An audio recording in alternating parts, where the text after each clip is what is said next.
여러분 반갑습니다. 김재기입니다. 오늘 시험 보시느라고 고생 참 많이들 하셨습니다. 여러분들이 공부하는 만큼 결과가 잘 나오기를 기대하면서 여러분들이 오늘 시험 봤던 내용 중에서 5과목 중에서 경찰학개론이 가장 체감도가 높았다라는 얘기를 주로 많이 했습니다.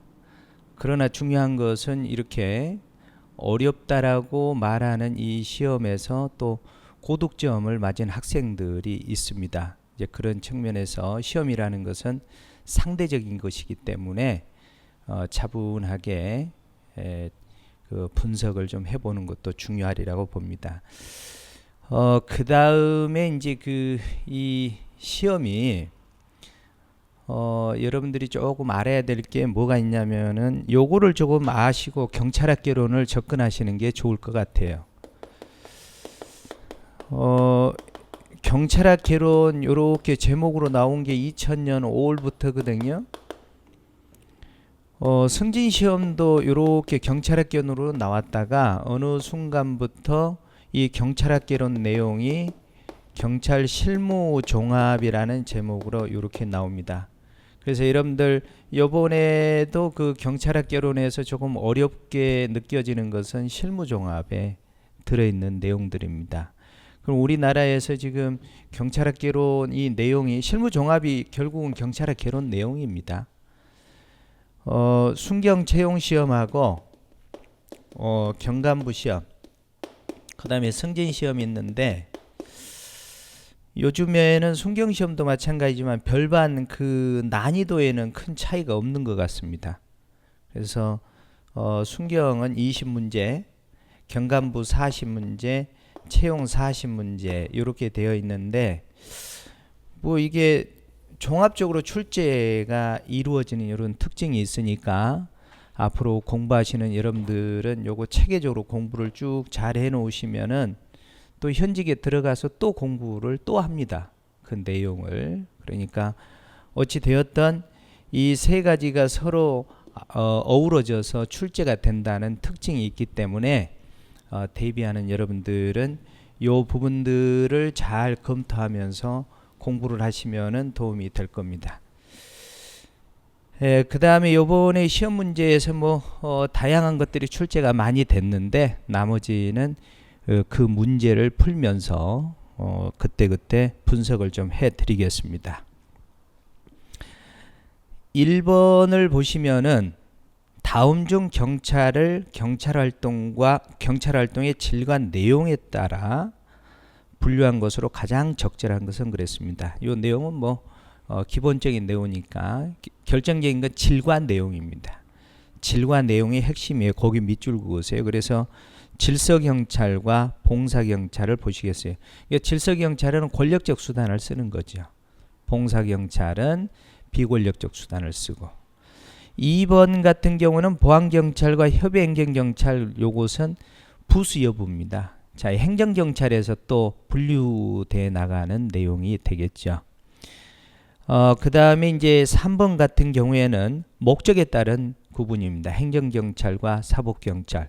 안녕과 질서를 유지하는 것이 목적이냐, 범죄 수사를 목적으로 하는 사법경찰이냐, 이런 내용입니다. 4번은 보통경찰과 고등경찰인데 과거에는 요거를 구별을 했습니다만은 요즘에는 구별을 하지 않는 경찰 종류의 내용이 되겠습니다. 그래서 여기에서 묻는 것은 질과 내용을 물었으니까 답은 1번이 되겠습니다. 무난한 문제였습니다.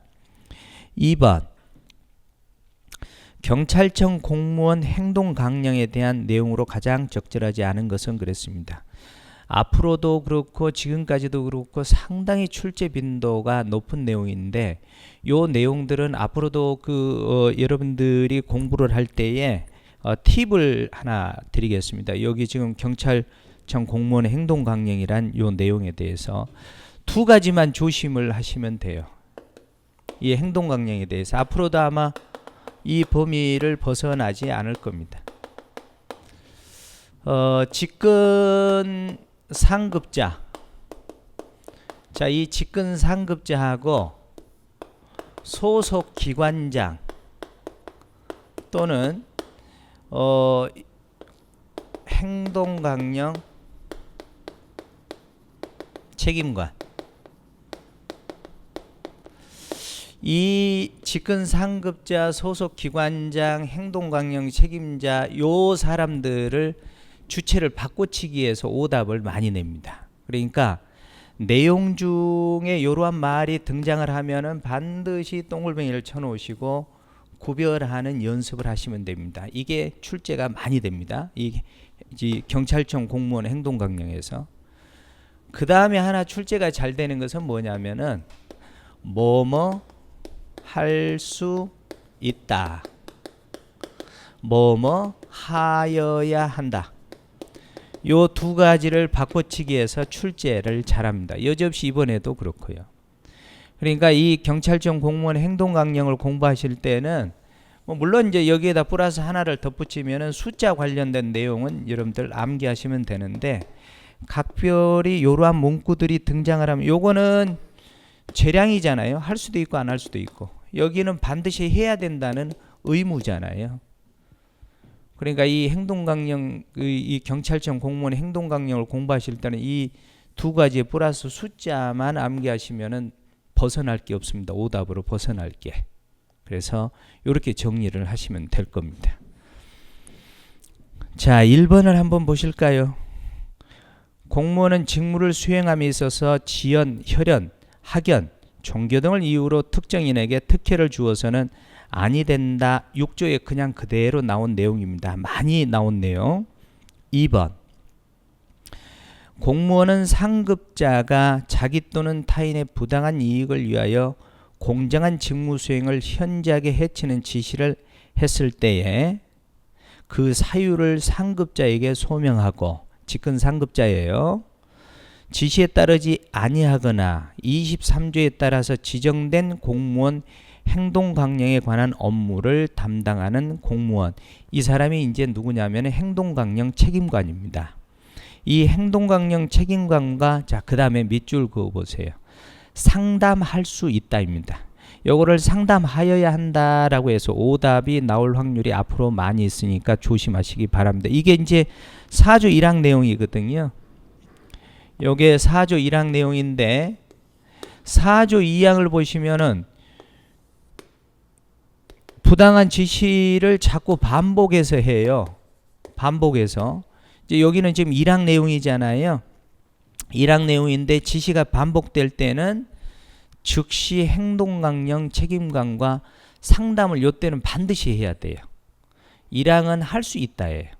그런데 2항은 반복이 계속 지속될 때는 상담 의무사항이 되겠습니다. 그래서 요 내용이 또 여지없이 등장을 하죠. 앞으로도 출제 빈도가 높은 것들입니다. 자, 여러분들 지금 뭐 기출문제 해설을 듣는 것은 합격한 학생들에게는 지금 당장에는 큰 무리는 없는 것들인데, 앞으로 이제 여러분들이 이제 다음을 9월을 대비하시는 분들은 무엇이 출제될지를 모르기 때문에 꼭 좀 체크를 하셔야 될 대목입니다. 3번을 보세요. 3번. 공무원은 정치인이나 정당 등으로부터 부당한 직무 수행을 강요받거나 청탁을 받은 경우에는, 자, 이게 이제 작년에 2017년에 채용 기출문제이죠. 거기도 보시면은 뭐라고 나와 있어요? 소속 기관장에게 보고하거나, 요 소속 기관장을 이 중에 한 사람으로 바꿔치기 한다는 얘기예요. 그래서 오답을 낼 확률이 높다, 이런 얘기입니다. 근데 여기는 지금 잘 됐어요. 기관장에게 보고하거나 행동강령 책임관과 상담 후, 자, 여기도 두 개를 조심해. 처리하여야 한답니까? 할 수 있답니까? 할 수 있대. 이런 것들을 조심해란 얘기입니다. 자, 4번.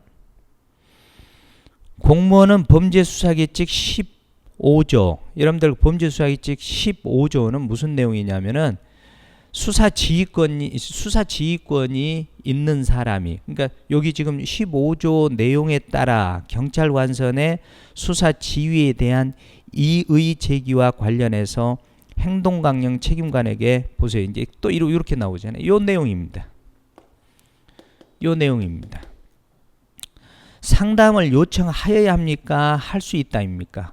할 수 있다라고 바꾸어야 됩니다. 요청할 수도 있고 안 할 수도 있고. 그리고 범죄수사기책 15조는 그 수사 지휘권이 있는 자가 명시적인 이유를 근거로 해서 구체적으로 해야 된다라는 내용이거든요. 뭐 그거는 뭐 몰라도 상관없겠어요. 4번의 핵심은 뭐냐면은 수사에 대한 수사 지휘에 대해서 이의 제기하는 거잖아요. 이건 뭔가 문제가 있다, 잘못이 있다, 이의 제기에 대해서 행동강령 책임관에게 상담을 요청할 수도 있다, 이런 얘기입니다. 요청하여야 된다 그러면 안 하면 안 된다, 이런 얘기잖아요. 자, 이런 점을 유의하시기 바랍니다. 자, 이게 벗어나지 않잖아요.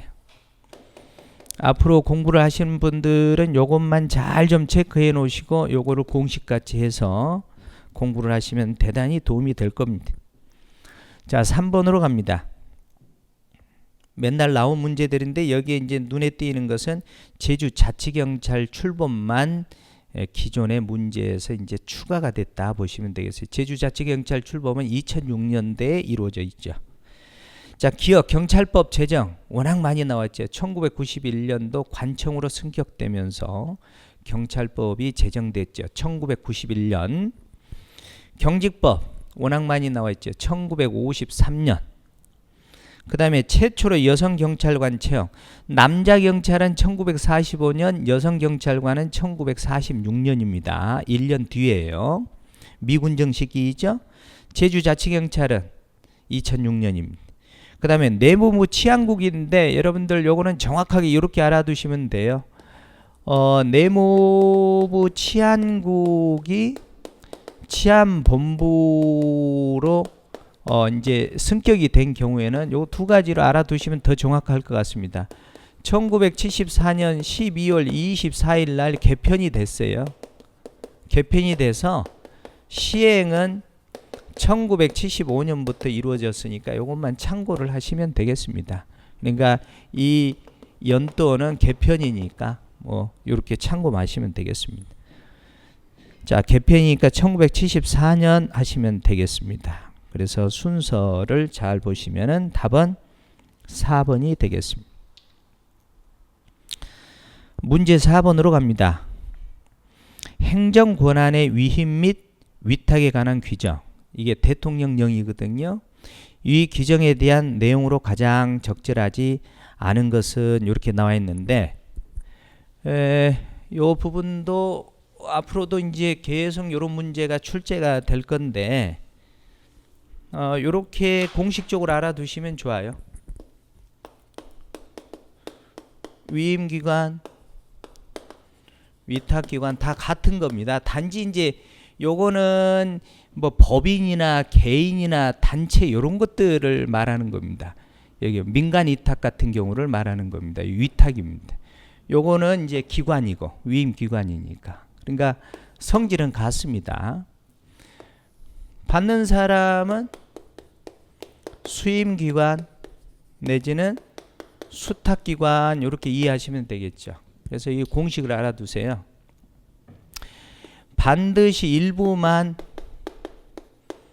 위임을 해야 됩니다.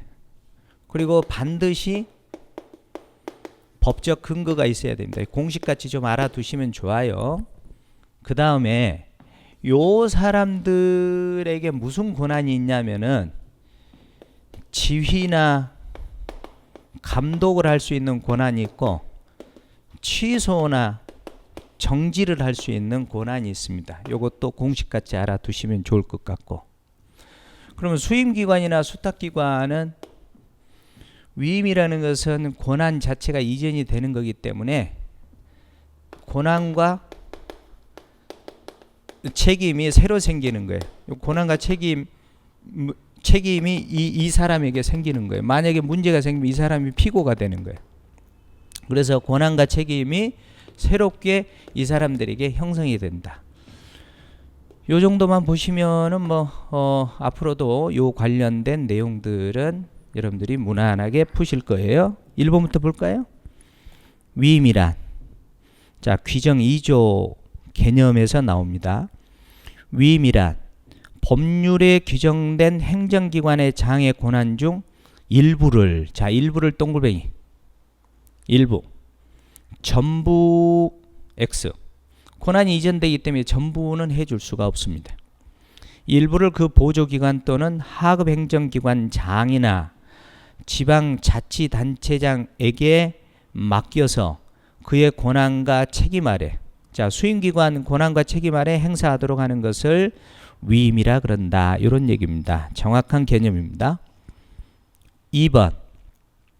위임 및 위탁기관은 수임 및 수탁기관의 수임 및 수탁 사무 처리에 대하여 지휘감독하고, 자, 지휘감독 나와 있습니다. 지휘감독하고 그 처리가 위법하거나 부당하다고 인정될 때는 이를 뭐 할 수도 있다? 취소나 정지를 할 수도 있다. 이것은 규정 6조에 규정이 되어 있습니다. 3번. 수임 및 위탁 사무의 처리에 관한 책임은 수임 및 수탁기관에 있으므로 위임 및 위탁기관의 장은 그에 대한 감독 책임을 지지 않는다. 틀렸죠? 그러니까 앞으로 이런 문제가 출제가 되면은 요 내용을 잘 여러분들이 생각해 두시면 되게 도움이 많이 될 겁니다. 자, 그 다음에 4번. 자, 그러니까 3번은 그 규정 8조 1항 내용이 되겠습니다. 4번. 위임 및 위탁기관은 위임 및 위탁 사무 처리의 적정성을 확보하기 위하여 필요한 경우에는 수임 및 수탁기관의 수임이나 수탁 사무 처리 상황을 수시로 감사할 수도 있다. 감사도 여기 넣어놓으면 되겠네요. 감사까지 여기 넣어놓으면 되겠네요. 감사할 수도 있다. 구조 내용이 되겠습니다. 자, 그래서 4번은 3번이 되겠습니다. 5번으로 갑니다. 국가공무원법의 소청심사위원회 및 소청심사위원회에 대한 내용이다. 자, OX 문제가 되겠습니다. 기억을 보시면은 뭐 일반적인 내용입니다. 기억은 대학에서 행정학, 정치학, 법률학을 담당한, 자, 앞으로 대비하기 위해서는 조심해야 할 것, 부교수 이상 동글뱅이 치시기 바랍니다. 대학교는 전임 강사, 조교수, 부교수, 전임교수 이렇게 돼 있거든요. 그러면은 소청심사의 위원이 되려면은 부교수 이상, 조교수가 아니라 부교수 이상 동글뱅이 쳐놓으시기 바랍니다. 부교수 이상의 직에, 자, 이게 3년이 아니라 5년 이상. 틀렸네요. 5년 이상 근무한 자는 위원이, 이상이 근무하지 않은 사람은 위원이 될 수 없다. 이렇게 돼야 됩니다.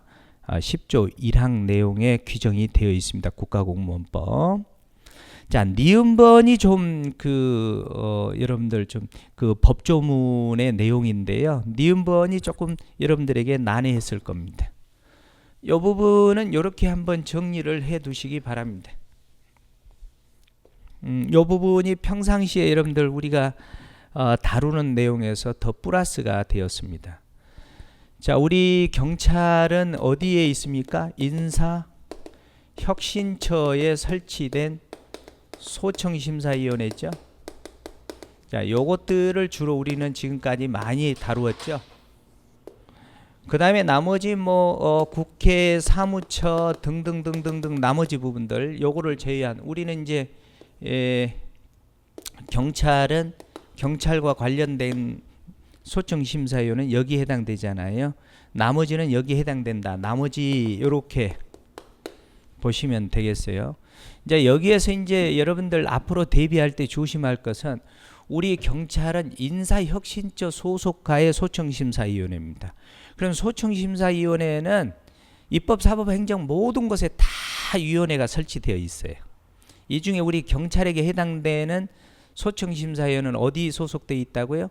인사혁신처에 설치된 소청심사위원회인데 위원장을 포함입니다. 자, 우리 경찰학개론에서 앞으로 또 팁을 하나 드리면은 위원장 모두 다 항상 1인 포함이라고 이해하시면 돼요. 5인에서 7인의 상임위원, 이 상임위원 수의 2분의 1의 비상임위원을 둔다. 요게 이제 일반적으로 우리가 지금까지 배운 내용들이었어요. 그런데 여기 지금 내용은 뭘로 나와 있어요? 내용은 뭐까지 나왔어요? 여기까지 나왔잖아요. 위원장 1인을 포함한 5인에서 7인의 7인 이하의 비상임 위원, 이렇게 이해를 하시면 됩니다. 그러니까 혹시 이제 다음에 한번 출제가 이제 됐기 때문에 이제 노출이 됐잖아요. 그러니까 이렇게 정리를 하시면은 확실하게 구별이 될 겁니다. 자, 그래서 니은번을 한번 볼까요? 국회 사무처, 법원, 헌법재판소 사무처, 중앙선거관리위원회 사무처에 설치된 소청심사위원회는 위원장 1인을 포함한 5인에서 7인 이하의 상임위원이 아니라 뭐라고요? 비상임위원, 구별이 될 겁니다. 요렇게. 자, 그 다음에 디귿번. 소청사건의 결정은 우리 경찰학개론에서는 재적위원 2분의 1 없습니다. 우리 경찰학개론에서는 두 가지뿐이 없습니다. 재적위원 과반수 출석과 출석위원 과반수 찬성, 또는 재적위원 3분의 2 이상 출석과 출석위원 과반수 찬성, 요거 외에는 없습니다. 네. 무슨 얘기인지 아시겠습니까? 그러니까 앞으로는 2분의 1이니 무슨 5분의 2, 4분의 이런 건 없습니다. 그러니까 재적위원 3분의 2 이상 출석과 출석위원 과반수 찬성으로 과반수 합의에 의해서 결정을 한다. 그러니까 2분의 1을 3분의 2로 바꿔 주셔야 됩니다. 그러니까 앞으로 이제 경찰학개론은 결정을 공부하실 때는 헷갈리시면은 재적위원 과반수 출석과 출석위원 과반수 찬성 이렇게 간다든가, 재적위원 3분의 2 이상 출석과 출석위원 과반수 찬성, 요렇게, 요것뿐이 없어요. 요것뿐이. 그 다음에 니을번을 보세요. 소청심사의 위원은, 강의를 계속 들었던 사람들은 제 말이 아마 귀에 쟁쟁했을 거예요. 요런 말들. 자, 요것도 팁입니다. 우리 경찰학개론에서는 자격정지 이상은 신규채용 결격사유에 자격정지 이상이 있거든요. 경찰공무원법상. 그 나머지는 이해가 안 가면은 전부 다 모든 것을 다 금고 이상으로 다 보셔도 무난하다라는 얘기를 아주 강조를 많이 해드렸거든요. 그러니까 금고 이상 거의가 다, 자격정지 이상이 거의 없어요. 전부 다 거의가 다 금고 이상이에요. 모든 것이 다 결격사유에는. 소청심사위원회 위원은 벌금 이상이 아니라 금고 이상의 형벌이나 장기의 심신쇠약으로 직무를 수행할 수 없게 된 경우 외에는 본인의 의사에 반해서 면직되지 아니한다. 11조 내용입니다. 국가공무원법. 다 틀렸네요. 다 X예요. 자, 요 5번에는 이제 니은법만 좀 조심을 했으면 하는 생각입니다. 그리고 좀 더 구체적으로 출제가 됐어요. 지금까지 우리가 평상시에 보지 못하는 그런 내용이라고 보시면 되겠습니다. 6번으로 갑니다. 위에선 경찰 장비의 사용 기준 등에 관한 규정에 대한 설명으로 가장 적절하지 않은 것입니다. 자, 위에선 경찰 장비의 사용 기준 등에 관한 규정은 경찰관 직무집행법의 하위 내용인 대통령령에 해당되는 내용입니다. 자, 그 내용인데 1번을 보시면 경찰관은 범인, 주치자, 정신착란자의 자살이나 자해 기도를 방지하기 위해서 필요할 때는 수갑, 포송, 호송용, 포송, 요거 경찰 장구에 해당되죠. 이러한 것을 사용할 수 있다. 5조 내용입니다. 5조, 규정 5조 내용. 이때도 사용하여야 한다 그러면 틀린 말입니다. 사용할 수 있다. 2번, 경찰관은, 자, 밑줄 그어보세요. 총기 또는 폭발물을 가지고 대항하는 경우를 제외하고는 이것도 구별을 해야 될 내용이 있습니다. 구별을 해야 돼요. 이것도 앞으로도 조심해야 될 내용입니다. 뭘 구별해야 되냐면은 임산부와 14세 미만의 자 있잖아요.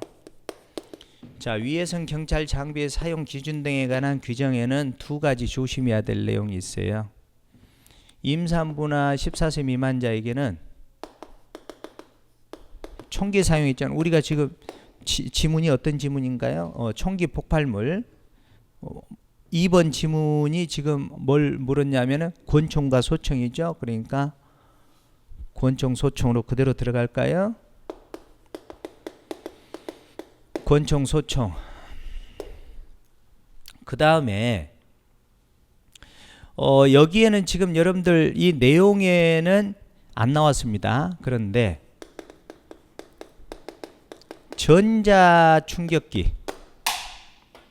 전자충격기하고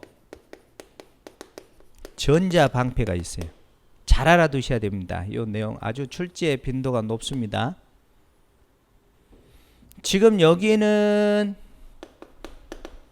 사용할 수가 있어요. 사용할 수 있다. 임산부나 14세 미만자에게 권총이나 소총을 사용할 수가 있어요. 그런데 전자충격기나 전자방패는 사용할 수 없습니다. 무슨 말이냐면은 여기는 예외 규정이 있잖아요. 그 예외가 지금 지문에 뭐예요? 거기 지문에 보면은 폭발물을 가지고 대항하는 게 총기 또는 폭발물을 가지고 대항할 때는 총기를 사용할 수 있습니다. 이외에는 사용할 수 없습니다. 그런데 위해선 경찰 장비의 사용 규정에 대한 규정에 전자충격기나 전자방패는 예외 없이 사용할 수가 없습니다. 구별하셔야 됩니다. 사용할 수가 없어요. 요거를 여러분들이 참고를 하시려면은 여기는 그 규정 8조에 규정이 되어 있습니다. 그 8조 내용을 여러분들이 참고하시면은 도움이 많이 될 겁니다. 물론 2조 내용은 10조 내용이 되겠습니다. 10조. 자, 그래서 총기 또는 폭발물을 가지고 대항하는 경우를 제외하고는 14세 미만의 자 또는 임산부에 대해서는 권총 또는 소총을 발사해서는 아니 된다. 10조 내용입니다. 10조. 정확하게 얘기하면 10조 2항 내용입니다. 자, 3번. 요것도 조심해야 되는데 체류탄 발사기로 체류탄을 발사하는 경우. 여러분들 체류탄 발사기 그 영화에서도 보잖아요. 자, 체류탄 발사기 여기가 지금 있으면 90도죠. 90도죠? 요렇게 하면 한 45도 되겠네요. 그럼 요 정도면은 30도 정도? 요 정도면은 15도? 요렇게 이해를 하고 계시면 돼요. 뭐냐면은 체류탄 발사기로 체류탄을 발사하는 경우는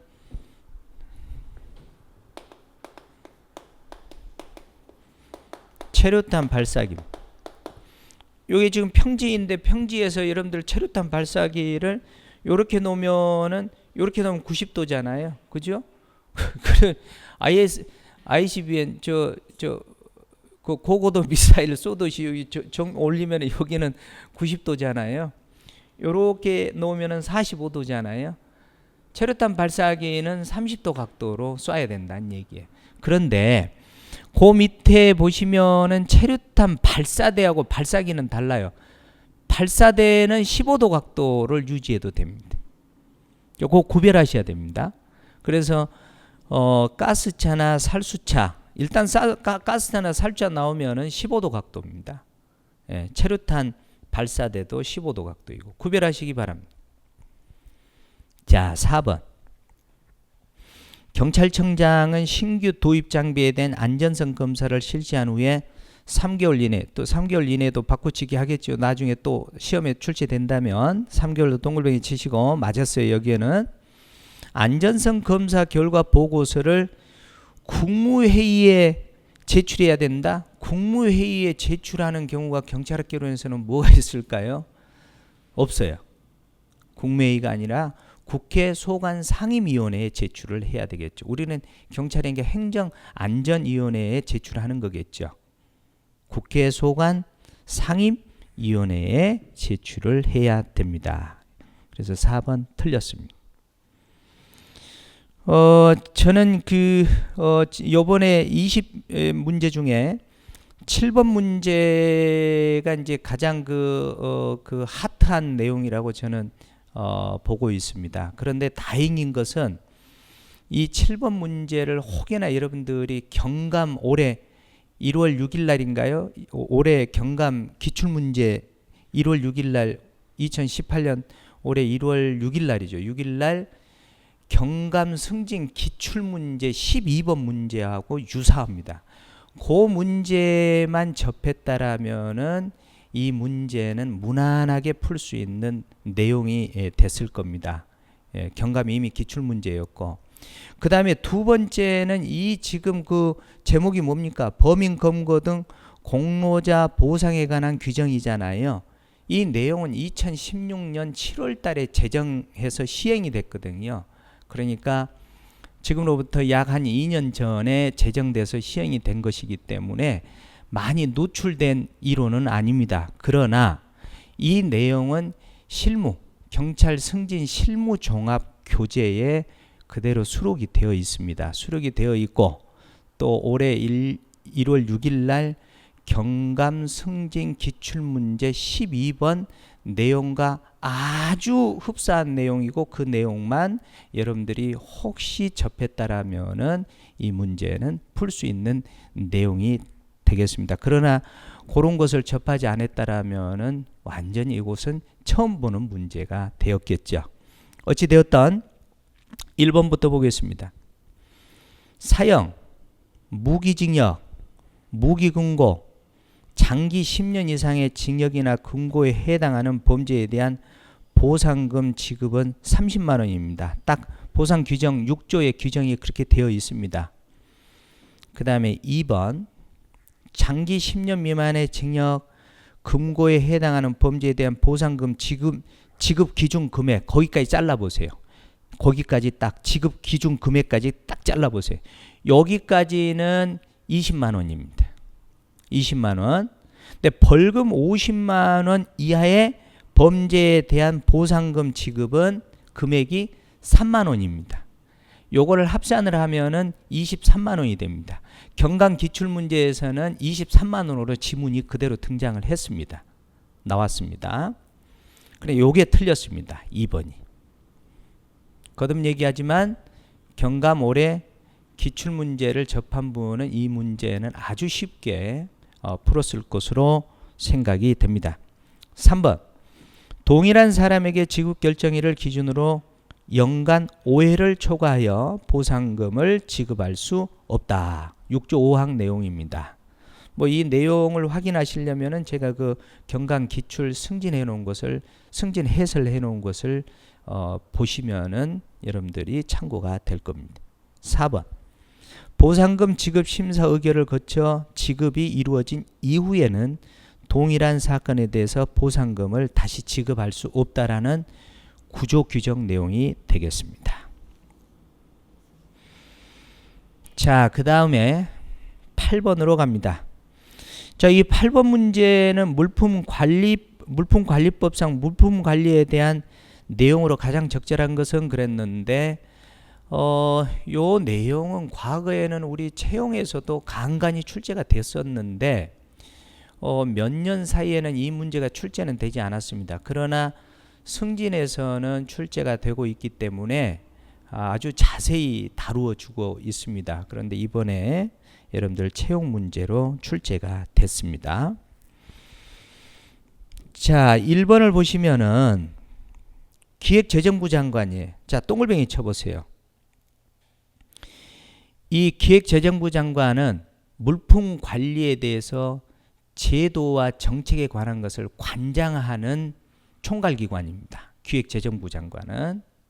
그런데 거기 뒤에 쭉 보시면 물품 관리에 관한 업무를 총괄 조정 밑줄 그어 보세요. 총괄 조정에 동글뱅이 쳐보세요. 총괄 조정에. 정리를 한번 해드릴까요?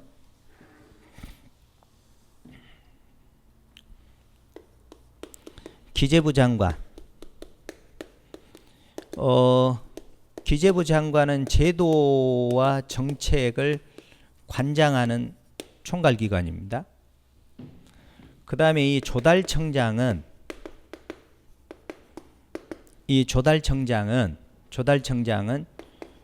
거기에 지금 말하는 지문 내용입니다. 그 물품 관리에 관한 업무를 총괄 조정하는 사람이 되겠습니다. 조달청장. 그래서 1번 지문은 왜 틀렸냐? 기재부 장관을 조달청장으로 바꿔주시면 되겠습니다. 그 다음에 문제에 약간 아쉬움과 오류가 좀 있습니다. 이 오류라는 것은 답에 대한 오류가 아니라 여러분들이 눈치를 잘 챘으면은 2번 지문을 보시면 3번 지문 답을 가르쳐 주고 있어요. 예. 약간의 오류라고 봐야 되겠죠. 그러니까 문제에 대한 답에 대한 오류가 아니라 문제 관찰을 잘 해보시면 2번을 보시면 각 중앙관세의 장은 물품관리관의 물품관리관에 동글뱅이 치시기 바랍니다. 이 물품관리관에게 파생되는 경우들이 다 나옵니다. 물품관리관. 물품관리관의 사무의 일부를 분장하는 사무의 일부를 분장 밑줄 그어 보세요. 사무의 일부를 분장. 예, 거기 밑줄 그어 보세요. 사무의 일부를 분장하는 분임 물품관리관을 대통령으로 정하는 바에 의해서 분임 물품관리관에 동글뱅이 치세요. 여기까지는 맞아요. 지금 분임 물품관리관 가만히 보세요. 물품관리관의 사무 일부를 분장하는, 그런데 3번 빨리 넘어가 보세요. 3번 지문 먼저. 분임 물품관리관이란 물품 출납 공무원의 사무 일부를 분장하는 공무원을 말한다. 지금 답을 가르쳐주고 있잖아요. 보이시나요? 그러면 3번은 뭐 때문에 틀렸다는 게 느껴지나요? 물품 출납 공무원이 뭘로 바뀌면 돼요? 물품 관리관으로 바뀌면 되겠죠. 그래 2번에서 해설을 해주고 있어요. 지금 거기 보시면은 물품관리관의 사무 일부를 분장하는 분임 물품관리관은 대통령으로 정하는 바에 따라서 두어야 한다. 밑줄. 요거는 두어도 되고 안 두어도 됩니다. 둘 수 있다로 바꾸셔야 됩니다. 그래서 2번도 틀리셨고 2번도 틀렸어요. 3번은 조금 전에 말씀을 드렸잖아요. 분임 물품 관리관이란 누구의 사무의 일부를 분장하는 공무원이에요? 물품 관리관의 사무의 일부를 분장해서 관리하는 사람을 말합니다. 그래서 3번은 물품 출납 공무원을 물품 관리관으로 바꾸시면 되겠습니다. 그 다음에 4번도 보세요. 물품 관리관으로부터 어디에 밑줄 그으시냐면 물품 사용에 관한 사무를 위임받아요. 사용에 동글뱅이 치세요. 사용에, 물품 관리관으로부터 사용에 관한 사무를 위임받았으니까 물품 사용이니까 운용관이라고 해야 되겠죠. 그러니까 맞는 말이 되겠습니다. 운용관. 승진 실무종합에서는 제가 이 부분을 아주 도식화해서 자세히 설명을 드리는데 이제 채용에서는 조금 멀어진가 했더니 이번에 또 출제가 되었습니다. 그래서 관심을 가져야 될 것 같습니다. 답은 4번이 되겠습니다. 여기에는 뭐 복잡하게 생각할 필요가 없이 물품 출납 공무원, 물품 운용관, 분임 물품 관리관 이런 사람들이 나오는데 여기는 어디에서 전부 다 파생돼서 나오는 거예요? 물품 관리관에서 파생된다. 이렇게 보시면 금방 이해가 될 겁니다. 9번. 워낙 많이 출제가 된 내용입니다. 국가재정법상 예산안의 편성에 대한 내용으로 가장 적절하지 않은 것은 요것도 예산에서는 가장 출제가 많이 된 것 중에 하나라고 아마 강조를 많이 했습니다. 요거하고 예산 제도 있잖아요. 요 두 가지. 그 다음에 성립과정. 요거까지만 정리하시면 예산 제도에서는 더 이상 출제될 만한 게 이제 없을 거예요. 여기에서 요거를 완벽하게 정리하는 방법을 하나 알려드릴게요. 국가재정법이에요. 국가재정법상이에요. 여기에서 조심할 것은 헌법의 개념하고 조심하셔야 돼. 여기에서는 지금 국가재정법을 물었어요. 다행히 1번, 2번, 3번, 4번 지문을 순서대로 넣어놨어요. 그러니까 이제 쉬워지는 거죠. 자, 여기에서 1번에서 요 단어를 한번 동글뱅이 쳐보세요. 중기사업. 자, 요령 알려드릴게요. 중기사업계획서 나올 겁니다. 1번 지문에서 중기사업계획서 동글뱅이 치세요. 2번 지문에서 예산 편성 지침 동글뱅이 쳐보세요. 3번 지문에 요구서라는 게 있을 거예요. 이게 이제 예산 요구서를 말하는 거거든요. 자, 봐보세요. 우리나라 예산은 1회계년도 예산이잖아요. 그러니까 쉽게 얘기하면 예산 편성은 행정부에서 해서 예산 심의는 입법부에서 하고 예산 결산은 예산 집행은 행정부에서 해서 예산 결산은 뭐 우리 행정부에는 감사원이 예산 결산도 하고 입법부에서 국정감사도 하잖아요. 이게 예산의 사순환 과정이잖아요. 여기서는 요걸 묻는 건 아니잖아요. 그런데 보세요. 우리 행정부에서는 이 예산을 누가 총괄 지휘 감독하냐면 기재부 장관이 해요. 자, 요거 핵심이잖아요. 기재부 장관, 기획재정부 장관. 그러면은 여기 중앙 관세의장이 있는데 여러분들 중앙 관세의장 요렇게 시험에 나올 수도 있고 우리 경찰 조직에서는 경찰청장 요렇게 나올 수도 있어요. 어떤 걸 써도 상관없어요. 그럼 보세요. 사업 계획서를 누가 만들어서 누구에게 제출해야만 돈을 타려고 그런 거잖아요. 예산 타려고. 그럼 누가 만들어서 누구에게 제출해야 됩니까? 우리 경찰을 예를 들어 보세요. 경찰이 1년 예산을 예를 들어 10조를 받아오려고 그래. 그럼 예산 10조 원을 받아오려면은 우리 경찰이 사업 계획서를 작성해야 되는 거 아니에요. 그러면 1번 지문 봐보세요. 이제 요령 생겼을 거예요. 누가 누구에게 제출을 합니까? 중앙관세장이 누구에게? 기재부 장관에게 제출하잖아요. 자, 이 주체를 바꿔치기 해서도 시험에 오답으로 잘 나옵니다. 그러니까 이 요령을 알아야 돼. 무조건 애워갖고 될 일이 아니야. 뭐 이거 애우는 것은 1월 31일, 3월 31일, 5월 30일 단순히 암기하는 사람들은 요것만 외웠을 거예요. 그러면 아웃이에요. 요즘에는 이런 거 잘 안 나와요. 예전에는 요것들 가로치기 해서 출제가 많이 됐거든요. 그런데 이 언저리에 나오는데 여지없이 이번에도 언저리에서 나왔어요. 사이드적인 거. 이제 더 나올 게 없어요. 요번에 딱 마지막으로 하나 5회계년도 5년을 3년으로 지금 저 지문에서 요거까지 나왔는데 이제 나올 만한 거 다 나왔어요.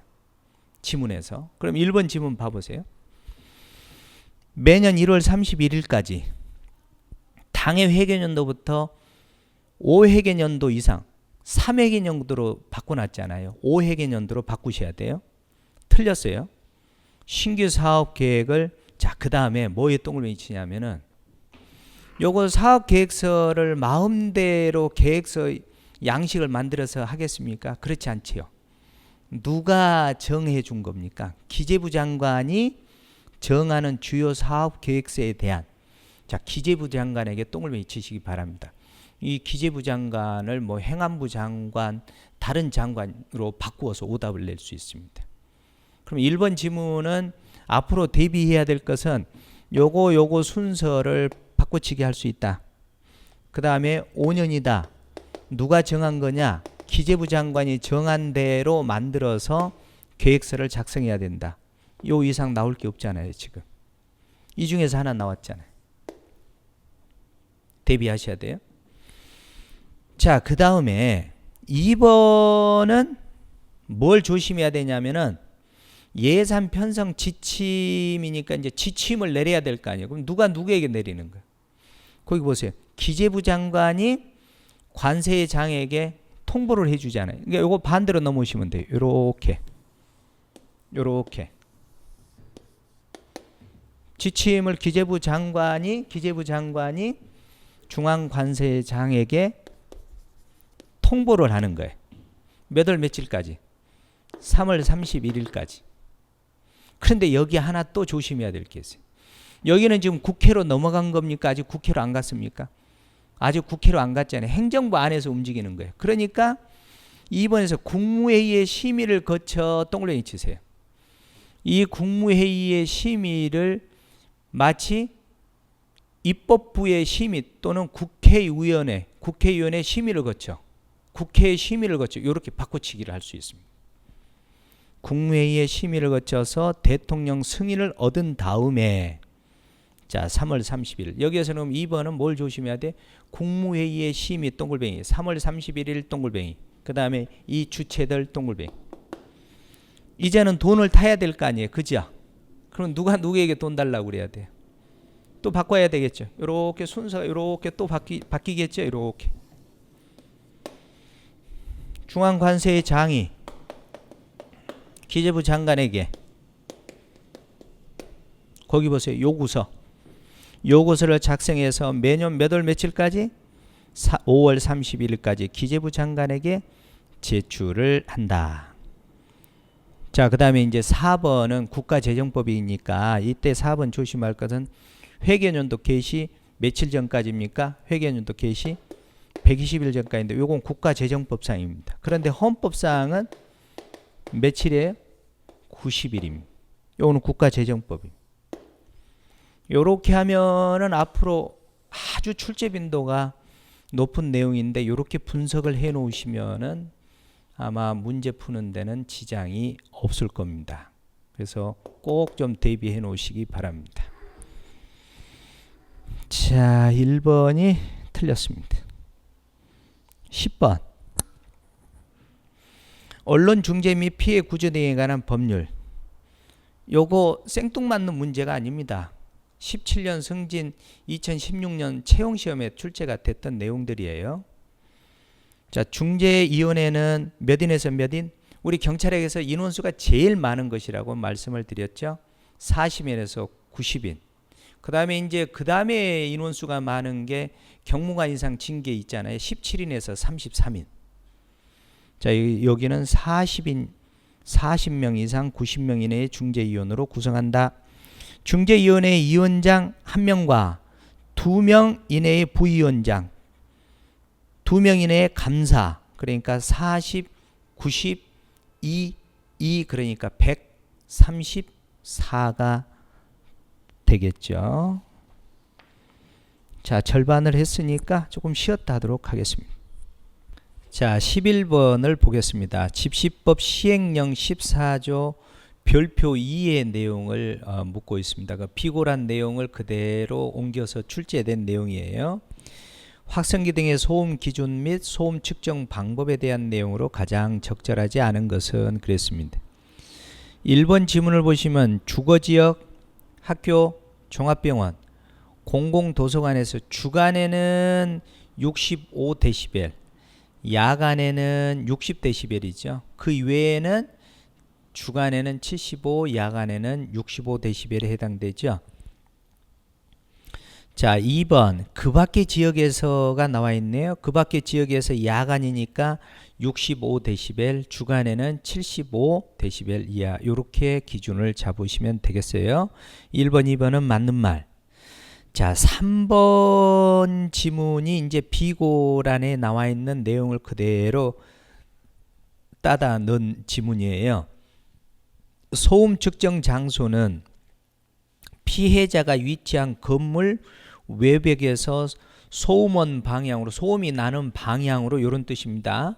이래서 3.5m 떨어진 지점으로 하되 소음도가 높을 것으로 예상되는 지점의 지면이, 이 지면, 땅 위 지면이 1.2에서 1.5 높이에서 측정하고, 자, 그 다음에 이제 내용이 단서 내용이거든요. 다만 주된 건물의 경비를 위해서 사용되는 이러한 부속 건물이라든가 영업시설물이라든가 관리사무소 이런 것들은 제외를 한다라고 규정이 되어 있습니다. 뭐 또 별달리 논리적으로 설명할 수 있는 부분은 없습니다. 그런데 포함해서 틀렸습니다. 그 다음에 확성기 등의 소음은 4번 관할서장이 측정하는데 이때 조심할 것은 현장 그 현장의 경찰 공무원이 측정을 한다라는 거. 그래서 소음 측정과 관련해서 여기 이제 집시법이 이제 앞에 내용들이 주로 많이 나왔는데 요즘의 방향이 요쪽으로 좀 많이 좀 그 소음 기준과 관련해서 출제가 빈도가 높아지고 있습니다. 그래서 요 내용들을 요 지금 이 문제 내용을 보고 관련 내용을 잘 그 준비를 하셔야 될 겁니다. 그래서 개념을 다시 정립하면 이렇습니다. 지금 제가 여기 있는 부분이 그 확성기를 들어대고 그 뭐 집회 시위를 해요. 그런데 1km 떨어진 곳에 1km 한 500m 떨어진 곳에서 소음이 너무 많이 난다 라고 호소를 해요. 그러면은 소음 측정은 그 현장 경찰 공무원이 여기 확성기 여기에서 측정을 하는 게 아니라 그 피해가 있다는 곳에 가서 그 다음에 3번과 같은 기준으로 소음을 측정한다. 이런 이야기가 되겠습니다. 그렇게 이해를 하시면 되겠어요. 12번. 자, 경비업법 그러면은 경비업의 종류가 거의 10중 8구는 출제가 됐는데 이번에는 내용이 출제가 됐습니다. 1번. 경비업은 법인이 아니면 안 됩니다. 개인 회사는 안 됩니다. 법인만이 영위할 수가 있습니다. 3조 내용입니다. 2번. 경비업을 영위하고자 하는 법인은 도급받아서 행하고자 하는 경비업의 업무를 특정해서 법인의 주 사무소의 소재지를 관할하는, 여기도 밑줄 그어 보세요. 총포 도금 같은 경우에는 각 사무소마다 허가를 받아야 되는데 경비업 관련해서는 법인의 주 사무소의 소재지를 관할하는 지방청장 허가만 받으면 됩니다. 요 점을 비교하시기 바라고, 도급받아 행하고자 하는 경비업을 변경하는 경우에도 똑같습니다. 자, 경비업법 4조 내용이 되겠습니다. 3번은 단순히 암기만 숫자만 했다라면은 놓칠 수 있는 문제입니다. 유효기간은 허가를 받은 날로부터입니다. 날로부터 5년입니다. 그래서 요거는 자칫 잘못하면 여러분들이 놓칠 수 있는 문제입니다. 그래서 이 경찰학개론은 또 하나 팁을 전체적으로 드리면은 날로부터인지 다음 날로부터인지 상당히 많이 나와요. 요 내용과 관련해서는 항상 여러분들이 그 비교를 하면서 공부를 하는 게 좋습니다. 상당히 많은 곳에서 나옵니다. 뭐 15는 끝나는 다음 날부터 정규 공무원으로 되죠. 그 다음에 경찰위원회에도 관련돼서도 날로부터인지 다음 날로부터인지 그 위원회 그 자격이 될 사람들이 나오죠.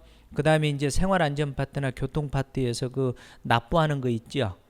계산하는 방식, 그런 것들이 그날이냐 다음 날이냐 이런 것들이 많이 출제가 됩니다. 여기도 허가받은 날로부터 5년이 되겠습니다.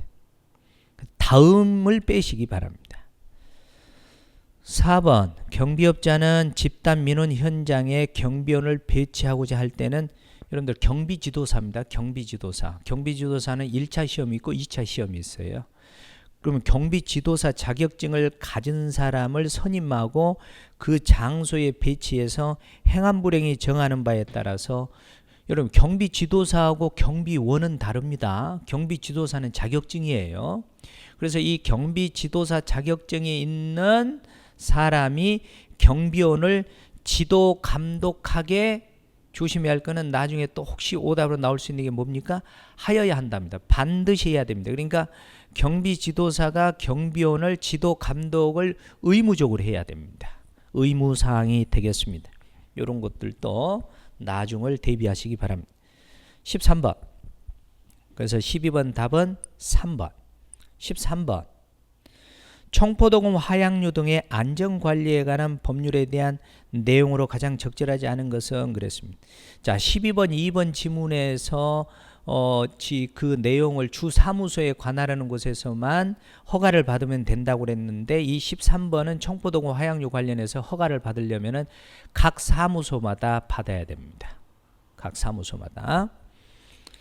자, 여기는 이제 개념을 물었어요. 1번은 총포란 권총, 소총, 기관총 등등등 쏠 수 있는 작약, 총포, 공기, 가스를 이용하는 것을 포함.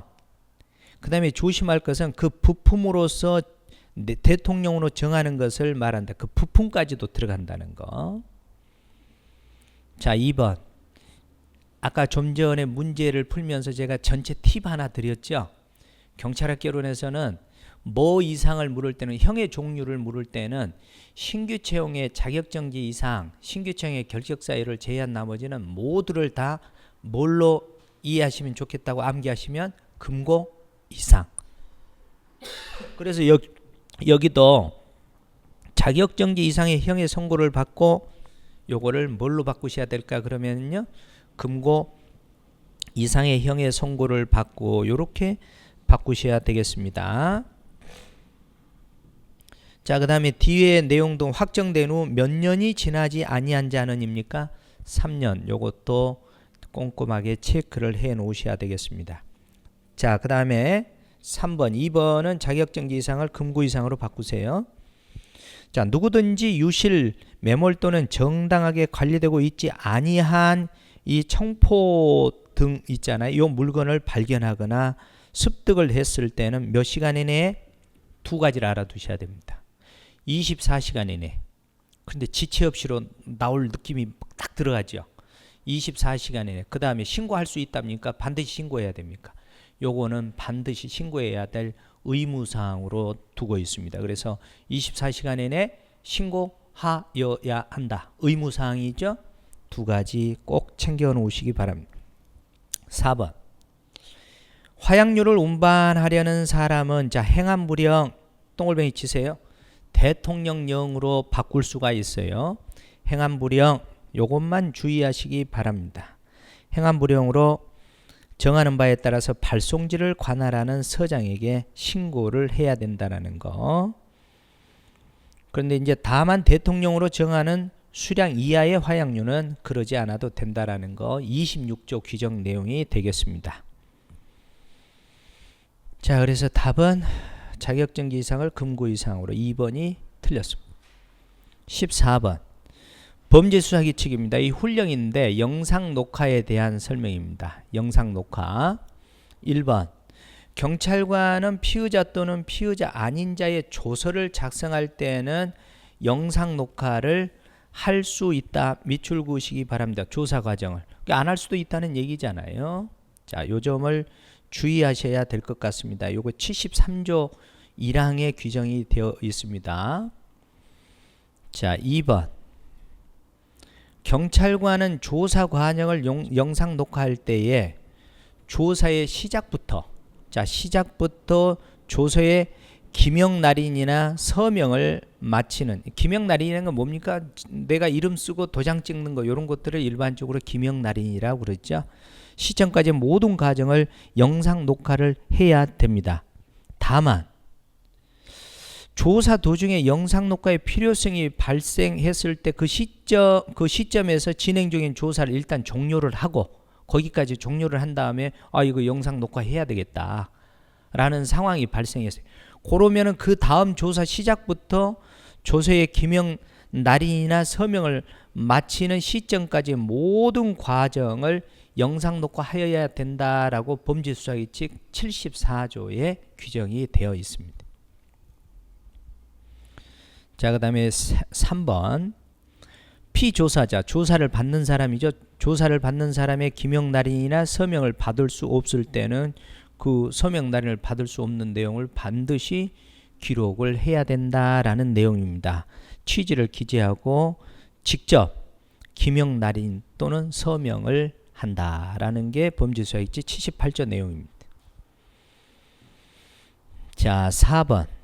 이게 무슨 말이냐면은 이제 그 영상 녹화를 했어요. 원본을 봉인하기 전에 진술자나 변호인이 그 영상 녹화물, 우리가 피의자 신문조서를 작성해도 피의자 신문조서 작성해서 다시 그 열람하도록 보게끔 반드시 의무적으로 하잖아요. 그 다음에 문제가 생기면은 이의를 제기하면 그걸 다 받아줘야 되잖아요. 이게 수사의 절차거든요. 여기에서도 마찬가지예요.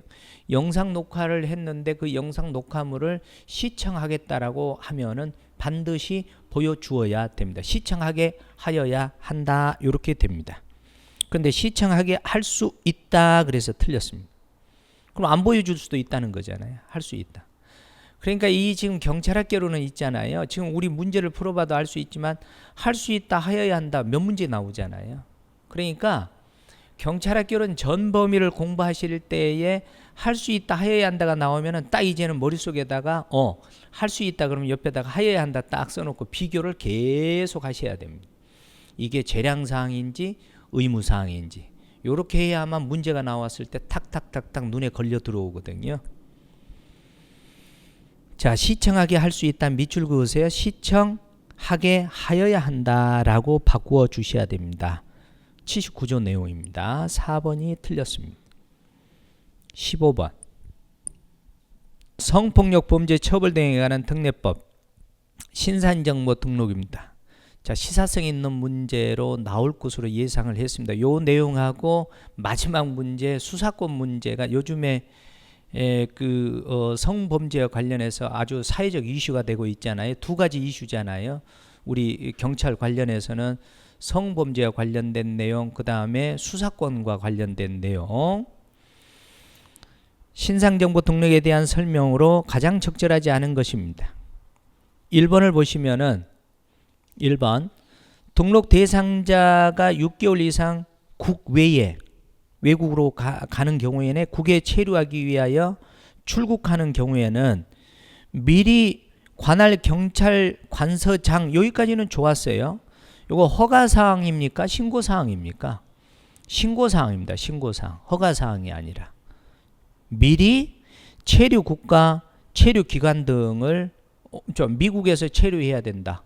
뭐 5개월 동안 체류할 것이다. 그럼 미국에 5개월 동안 체류한다는 것을 신고하여야 한다입니다. 신고해야 된다. 그런데 여기에서는 허가를 받아야 한다 요랬습니다. 그래서 틀렸습니다. 요거를 근거를 보시려면은 요 법률 있잖아요. 성폭력 범죄 처벌 등에 관한 특례법 43조의 2를 참고하시면 되겠습니다. 자, 그래서 1번이 틀렸고, 자, 2번 지문을 보시면은 신상정보 등록의 원인이 되는 성범죄로 형의 선고를 유예받은 사람이, 자, 선고 유예를 받았어요. 집행유예가 아니에요. 선고 유예예요. 여러분들 집행유예와 선고 유예를 구별 잘 하셔야 돼요. 이제 시험장에서 집행유예와 선고 유예를 같이 볼 수가 있어요. 까딱 잘못 생각하면은. 잘못 볼 수가 있어요. 조심하세요. 요건 실형이에요. 실형. 실형. 요거는 선고를 유예하는 거예요. 이 선고가 유예가 되면은 여기 지금 그 규정 내용이 어디 있습니까? 형법 60조죠. 형법 60조는 몇 년이 경과하면은 없어지는 걸로 본다 그랬습니까? 2년이 경과되면은 2년 신상정보 면소된 것으로 간주된다. 간주되면 신상정보 등록을 면제를 합니다. 그러니까 선고유예를 받은 날로부터 몇 년이 경과하여 2년이 경과되면 이게 형법 60조에 규정이 되어 있습니다.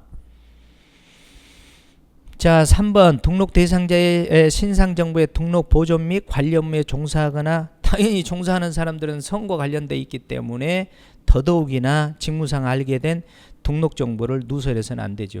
우리 여러분들 이 비밀 엄수의 의무는 직무와 관련이 있던 없던 내 뇌 속에 메모리가 되는 이상은 비밀을 엄수해야 됩니다. 이 비밀 엄수는 형식설과 실질설인데 실질설이 우리나라의 설입니다. 우리나라의 지금 판례 태도이기도 하죠. 실질설. 그 다음에 재직기간뿐만 아니라 퇴직 이후에도 비밀을 지켜야 됩니다. 이렇게 광범위하게 해석을 하고 있다는 것도 유의하시기 바랍니다. 자, 4번 등록정보의 공개는 여성가족부 장관 동글뱅이 여성가족부 장관이 집행한다는 거. 법무부 장관은 등록정보 공개에 필요한 정보를 여성가족부 장관에게 송부를 해야 된다는 거. 이 장관들 동글뱅이 쳐놓고 외워두시기 바랍니다. 자, 그 다음에 16번을 보시면은 다중범죄의 정책적 치료법과 그에 대한 내용으로 가장 적절한 것은 그랬습니다. 워낙 많이 나온 문제입니다. 이것은 뭐 굳이 설명 안 해도 될 내용인데 1번 보세요. 시간을 끌어서 지연정화법 워낙 많이 나온 내용이니까 시간을 끌어서 지연정화법. 2번 발생 징후나 이슈가 있을 때 집단이나 국민의 관심을 집중시킬 수 있는 경이적인 사건을 폭로를 해서 그 사건의 관심을 사건으로 돌린다. 전이법이죠. 사건을 돌린다. 전이법이죠. 관심사항을 확 돌린다. 전이법. 자, 여러분들 TV를 보면 어떤 사건에 관심이 있는데 그 사건이 묻히려면 그 사건보다 더 경이적인 더 이슈가 되는 게 탁 하나 툭 터지면은 이 사건이 딱 묻혀버리잖아요. 그러니까 이 사건 대신 어느 쪽으로 관심이 갑니까? 그 새로운 이슈거리로 관심이 가잖아요. 이게 전이법입니다. 3번 불만 집단에 반대하는 대중 의견을 크게 부각시키는 거니까 요 지금 저항이 있는데 반대하는 의견을 부각시키는 거니까 두 개를 다 뭐를 시키는 겁니까? 경쟁을 시키는 거죠. 경쟁 행위법이라고 합니다. 근데 지연정화법에서 틀렸어요. 4번 마지막에 나와 있잖아요. 사전에 불만이나 분쟁 요인을 찾아내어서 해소시킨다. 미리미리 찾는 거니까 먼저 찾는 거 미리 찾는다. 선수숭아법. 워낙 요것은 쉬운 내용이니까요. 자, 답은 2번이 되겠습니다. 17번. 자, 판례입니다. 판례. 판례 훈련을 많이 우리 했는데 앞으로 판례도 꾸준히 등장을 할 겁니다. 근데 교통경찰에서 음주운전 관련 판례 내용이 출제가 됐습니다. 1번을 보시면은 1번의 내용이 무슨 내용이냐면은 형사소송법 규정에 위반하여서 수사기관이 법원으로부터 영장이나 감정처분 허가장을 발부받지 아니한 채, 자, 발부받지 아니한 채 피의자의 동의 없이, 이때 피의자의 동의, 이 피의자의 동의가 상당히 중요한 거예요. 피의자의 동의 없이 피의자의 신체로부터 혈액을 채취하고, 더구나 이제 만약에 초기에 피의자의 동의 없이 요거를 이제 강제 체열이라 그래요. 강제 체열 같은 경우는 어쩔 수 없이 해야 되지만 피의자의 동의를 얻거나 그렇지 않으면은 정상적인 영장을 발부받아야만 적법 절차를 밟는 거잖아요. 그렇죠? 네, 이런 내용이에요. 그래서 피의자의 신체로부터 혈액을 채취하고 사후적으로 지체 없이 영장을 발부받았다면 문제는 없지만 사후에도 영장을 발부받지 아니하고 그 강제 체열한 피의자의 혈액 중에 혈중 알코올 농도에 관한 감정 결과 보고서 등은 피고인이나 이제 피고인은 이미 이제 기소돼 버린 거죠. 피고인이나 변호인의 증거 동의가 있다고 하더라도 자, 이럴 때는 유죄의 증거로 삼을 수 없다라는 게 우리 판례의 태도가 되겠습니다. 요건 2016년도 채용에 기출된 내용이에요. 채용 승진 다 기출된 겁니다. 새로운 게 아니에요. 자, 2번의 핵심 내용은 뭐냐면은 음주운전 관련해서 이제 도로교통법 위반죄 범죄 수사를 위해서 미성년자 있잖아요. 미성년자이지만 여기에 여러분들 미성년자인 피의자가 의사 능력이 있어요. 사리 판별 능력이 있어요. 의사 능력이 있는 경우 미성년자이지만은 이 미성년자가 무슨 능력이 있어요? 의사 능력이 있다면은 존중해 줘야 되겠죠. 존중해 줘야 되겠죠. 의사 능력이 있다면 혈액 채취가 필요한 경우에 그 피의자 동의를 얻어야 됩니다.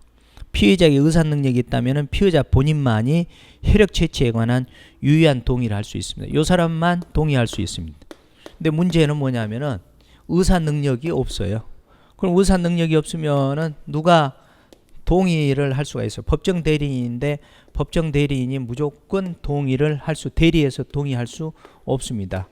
뭐가 없으면 명시적인 규정이 없으면, 그러니까 의사 능력이 없으면은 차후책으로 법정 대리인이 동의를 해줄 수 있다. 그러면 그때는 가능하지만은 명시적 규정이 없으면은 법정 대리인도 동의를 할 수 없다라는 게 판례의 태도가 되겠습니다. 그래서 그 문제를 보시면은 피의자에게 의사 능력이 없는 경우에도 명문의 규정이 없는 이상, 만약에 명문의 규정이 있으면은 법정 대리인이 동의할 수 있다라는 말이죠. 근데 없다면은 동의할 수 없다라는 말이 되겠습니다. 3번. 도로교통법에 규정된 음주 측정은 성질상 강제될 수 있는 것이 아니며 밑줄 그어 보세요. 자, 부연 설명해 드릴게요. 궁극적으로 당사자의 자발적인 협조가 필수적인 것이기 때문에 법관의 영장을 필요로 하는 강제 처분이라고 할 수도 없어요. 이게 무슨 상황이냐면은, 자, A라는 사람이 음주운전 의심자야. 그럼 B는 경찰이에요. B는 경찰. 음주를 했는지 안 했는지를 그 현장에서 그 훅 부는 게 호흡 측정이 있잖아요. 대상자인데 협조를 해야 되는데 협조를 안 하잖아요. 그러면 영장을 발부해서 하는 것은 아니란 말이죠. 그러면 만약에 요게 거부를 하면은 음주 측정 거부가 되는 거예요. 그럼 음주 측정 거부가 되면은 우리나라는 음주 측정 거부에 대해서 1년에서 3년 이하의 징역이나 500만 원에서 1000만 원, 500만 원에서 1000만 원 이하의 벌금에 처하도록 하는 이 규정이 과연 문제가 되느냐 이 말이죠. 요거는 영장주의에 반하지 않는다 이 얘기입니다. 그러니까 이게 무슨 말이냐면은 거기 보세요. 강제처분이라고 할 수 없다. 고로 따라서 주치운전의 혐의자에게 영장 없는 음주 측정에 응할 의무를 지우고, 저 의무를 지웠다는 거 요거 책임을 묻는다는 거잖아요. 만약에 측정을 거부하면은 이 불응한 사람을 처벌한다고 하더라도 영장주의에 과연 이 영장주의에 위반하느냐, 영장주의 예외란 얘기, 위배되지 않는다 이런 얘기입니다. 요 처벌을 형사 처벌을 해도 물론 그 음주 측정 거부를 하면은 운전면허는 바로 취소가 되죠. 행정상은 자 그런 점이 되겠습니다. 영장주의 위배되지 아니한다. 좋습니다. 자 4번 위드마크 공식. 우리가 이제 굳이 뭐 위드마크 공식은 C는 P 곱하기 R분의 A 남성 여성 뭐 0.6 남성과 여성은 다르잖아요. 저 알코올을 분해하는 그 부분들 이게 위드마크 공식인데 위드마크 공식이라는 것은 가장 근데 이제 이거를 재판에서 받아주는 경우도 있고 받아주지 않는 경우도 있고 그러는데 대개의 경우 이 위드마크 공식을 사용하는 게 위드마크는 사람 이름이에요. 독일계 사람 이름인데요. 이 위드마크 공식은 어쩔 때 주로 유용하게 쓰냐면은 뺑소니 있잖아요. 뺑소니를 했는데 도주를 했는데 이 친구가 음주를 하고 사고를 내서 도주를 했단 말이죠. 그러면 당장에 지금 호흡을 하면은 지금 0.05% 이상은 아닌 것 같아요. 그런데 체열을 하면은 0.05% 넘을 것 같은 이런 것들 위드마크 공식으로 대입을 시켜서 추정을 하는 거예요. 역추산해보는 이 공식입니다. 위드마크 공식이라는 게. 대개의 경우 이제 음주운전을 하고 현장을 떠났다가 잡혀서 이 친구가 이미 외야관상으로 보면은 그 술이 깼단 말이죠. 그러면 당신 술 먹었어 안 먹었어를 뭘로 이게 증명을 할 거냐 말이죠. 이때 증명하는 공식이 위드마크 공식입니다. 위드마크 공식. 자 참고적으로 그 정도를 알아두시면 위드마크 공식은 운전자가 음주한 상태에서 운전한 사실이 있는지에 대한 경험 법칙에 의한 증거 수집 방법으로 이해되셨죠? 경찰 공무원에게 위드마크 공식의 존재나 나아가 호흡 측정에 의한 혈중 알코올 농도가 음주운전 처벌 기준 수치에 미달하더라도 위드마크 공식에 의한 여러분들 지금 현장에서 호흡 측정에 의한 혈중 알코올 농도는 몇 퍼센트 이상이 현재 우리나라 법 기준으로는 0.05% 이상이잖아요. 그런데 지금 시간이 많이 지나버렸잖아요. 요럴 때 사용하는 게 위드마크 공식이라고. 미달하더라도 위드마크 공식에 의한 역추산 방식에 의해서 운전 당시의 농도를 산출할 경우 그 결과가 음주운전 처벌 기준 수치 이상이 될 가능성이 있다는 취지를 이제 이때부터 중요한 거예요. 과연 이 운전자에게 알릴 필요가 고지할 의무가 있느냐 없느냐 이게 논점이에요. 이런 것까지 알릴 필요는 없다라는 게 대부분 판례입니다. 가장 최신 판례입니다. 이게 작년 그러니까 2017년 9월 달에 나온 판결입니다. 대법원 이게 얼마 안 됐어요. 이게 몇 개월 지나지 않은 아주 최신 판례라고 보시면 되겠습니다. 고지할 의무는 없다입니다. 고지할 의무가 있다 그래서 틀렸습니다. 4번이 답이 되겠습니다. 18번 국가보안법 내용이에요. 자, 요것도 요게 시험에 나왔다 그래서 또 여기에다가 치중하시면 안 돼요. 이 장면에서 제가 여러분들에게 말씀을 하나 드리고 싶은 게 있어요. 경찰학개론을 암기 과목으로 생각을 해서 공부를 되게 많이 해요. 보면은요. 물론 암기죠. 알고 암기하는 거하고 모르고 암기하는 것은 하늘과 땅 차이. 그리고 알고 두음 법칙을 쓰는 것과 모르고 그냥 쓰는 것은 하늘과 땅 차이. 응용이 안 되는 거예요. 그래서 이 경찰학개론은 다른 과목보다 가장 많이 여러분들에게 넓게 활용되는 겁니다. 여러분들 시험에 학교 가면 중앙경찰학교에서 다시 또 배워요. 또 중앙경찰학교 졸업하잖아요. 현직에 나가서 여러분들 남들보다 빨리 승진하려면은 경감까지 필수 과목이에요. 그러니까 한번 제대로 배워놓으면은 여러분들 20년 이상을 우리가 법 제도가 바뀌지 않는 한은 시험 과목이 바뀌지 않는 한은 20년 이상을 해피하게 만들어주는 과목입니다. 그러는데 여러분들 전업으로 아침부터 저녁까지 전업으로 공부할 수 있는 것은 마지막입니다. 이 수험 생활이.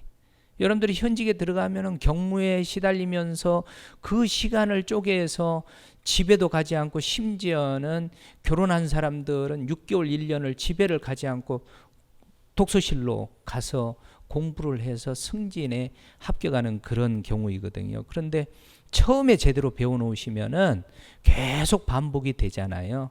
근데 처음에 합격을 위한 이왕의 시간 똑같이 걸리잖아요. 사실은 덜 걸려요. EA 위주로 공부를 하면 처음에는 시간이 많이 걸린 것 같은 착각을 하는데 제대로 논리적으로 한 번만 공부를 해 놓으시면은 다음에는 금방 한두 달 안에 그냥 점수가 팍 올라가요. 그래서 이참에 여러분들에게 혹시 이번 경찰학개론 시험을 보고 점수가 안 나와서 낙담하는 여러분들에게 꼭 하나 여러분들에게 혹시 도움이 된다라면은 근본부터 다시 해라. 그러니까 이 내용이 왜 나왔는지, 이 내용은 현장에서 어떻게 써먹는지, 논리적으로 이게 어떻게 되는지 최대한 요거를 반영을 해봐야 돼요. 경찰학개론이 아무 생각 없이 외우는 건 10%도 10%나 될라나요? 그렇게 많지 않아요. 알면서 암기하시는 게 좋지 않을까 싶습니다. 국가보안법도 마찬가지예요. 지금 이 언저리에서 나온 거거든요. 이 국가보안법은 총 1장, 2장, 3장, 4장으로 이루어졌는데 요 장이 나왔어요. 이게 시험에 제일 잘 나오거든요. 3장. 18조, 19조, 20조 있잖아요. 제일 잘 나온 시험 문제잖아요. 그 다음에 이제 우리가 국가보안법은 2조부터 시작해서 12조까지 죄목시 있잖아요. 그러니까 이 지금까지 국가보안법에서 죄목에서 시험에 제일 잘 나오는 게 20조까지 제일 잘 나왔단 말이에요. 공소보류까지. 그런데 이번 시험이 이제 21조부터 시작해서 내용이 출제가 됐단 말이에요. 이게 당황을 하는 거예요. 그래서 여러분들 관계 법령집도 항상 유사시에 눈에 익히는 이런 훈련도 되게 중요하다라고 말씀을 드리고 싶습니다. 자, 국가보안법 보상과 원호에 대한 내용입니다. 기억본 보세요. 이 법의 죄를 범한 자를 수사기관이나 정보기관에 통보하거나 체포한 자에게는 대통령이 정하는 바에 따라서 21조 내용입니다. 이게. 그러니까 지금까지는 거의가 다 여기에서 시험에 거의 95% 아니 거의 99%이 안에서 출제가 되잖아요.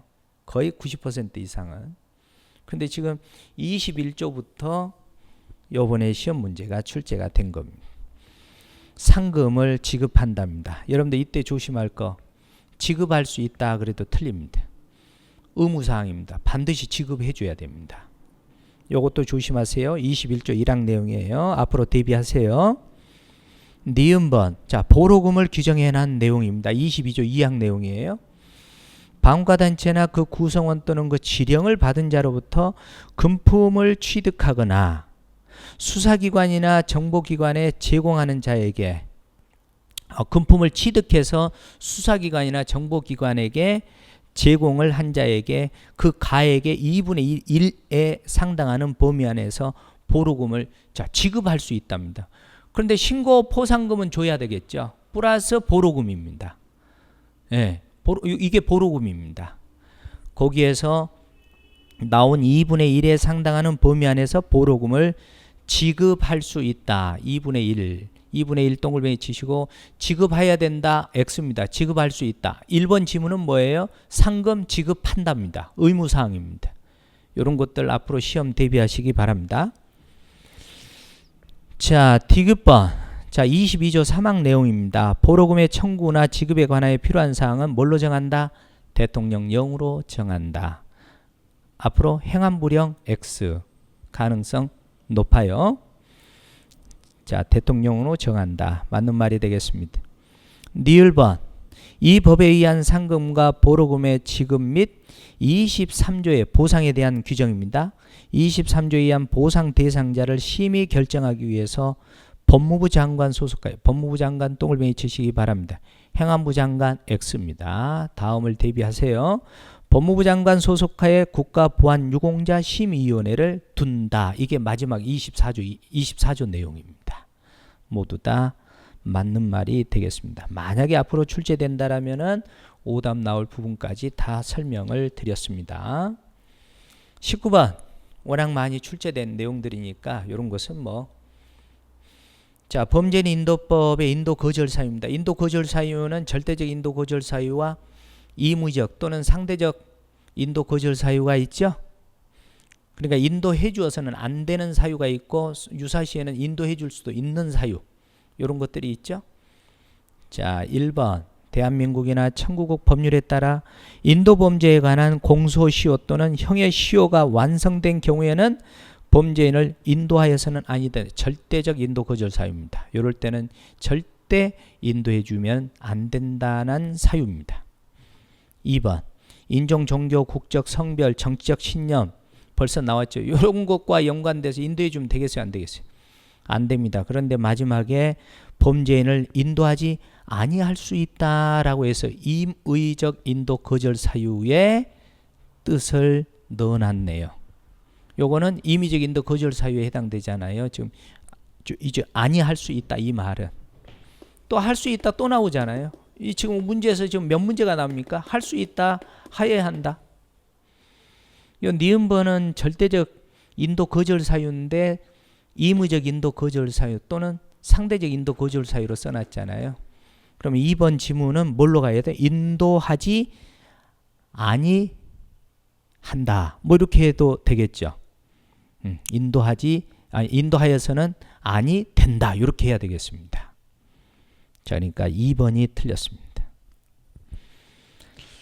자, 3번, 4번 지문들은 상황에 따라서는 인도도 해줄 수 있다는 내용이 되겠습니다. 굳이 읽지 않아도. 그래서 3번, 4번은 임의적 인도 거절 사유가 되겠습니다. 자, 20번 수사구조. 요즘에 핫 이슈가 되고 있기 때문에 출제될 가능성이 대단히 높다고 봤습니다. 입장이 다른 것은 그랬습니다. 자, 입장이 다른 것은 그러면은 이 문제를 풀 때 경찰의 입장이냐 검찰의 입장이냐 요거 따지면 되는 거죠. 자, 경찰 쪽으로 힘을 실어주면 경찰의 입장이고 검찰이 갖고 있는 수사권을 경찰에게 가지고 와야 된다는 내용이고 만약에 검사 쪽에 힘을 실어주면 수사권을 가져오지 않고 그대로 놔둬야 된다는 입장이잖아요. 한번 볼까요? 1번 검사는 수사권과 기소권은 물론 영장 청구권 및 형 집행권을 가지고 있어서 견제와 균형의 원리가 작동되지 않는다. 견제와 균형이 작동되지 않으니까 수사권의 일부를 경찰에게 줘야 된다. 이런 뉘앙스지 않습니까? 경찰에게 힘을 실어주는 내용이 되겠습니다. 2번 피의자 신문, 경찰이 작성한 피의자 신문조서 또 그걸 또 검찰에 넘겨줬더니 검찰에서 피의자 신문조서를 작성하다 보니까 중복조사가 이루어지니 수사권 요거 경찰에게 넘겨야 된다. 이런 얘기죠. 경찰의 입장을 대변하는 말입니다. 3번 경찰이 현실적으로 대부분의 범죄를 수사하고 있지만 검찰이 과도한 수사 지휘로 벌써 누구에게 힘을 실어주는 말입니까? 경찰에게 힘을 실어주는 말입니다. 뭐 답은 4번이 돼야 되겠죠. 4번이 맞나 볼까요? 수사란 공소제기 및 유지를 위한 필수적인 과정이므로 검사가 수사에 적극 개입해야 한다. 이거는 뭐 너무 쉬운 문제로 출제가 됐습니다. 적극 개입해야 된다. 이 누구에게 힘 실어주는 겁니까? 검사에게 힘을 실어준 내용이 되겠습니다. 자, 이렇게 해서 여러분들 오늘 시험을 여러분들 보고 이제 뭐 제가 이 강의한 시간이 여러분들이 시험 보고 난 다음에 한 6시간 정도가 지난 시점에 제가 여러분들에게 문제를 풀어드리고 있습니다. 제가 이 20문제를 접하면서 제가 느끼는 게 뭐였냐면은 여러분들은 어떤 생각을 가질지 모르지만 변별력이 있지 않았을까라고 생각이 됩니다. 그러니까 한 4문제 정도가 여러분들의 이제 경찰학개론의 점수의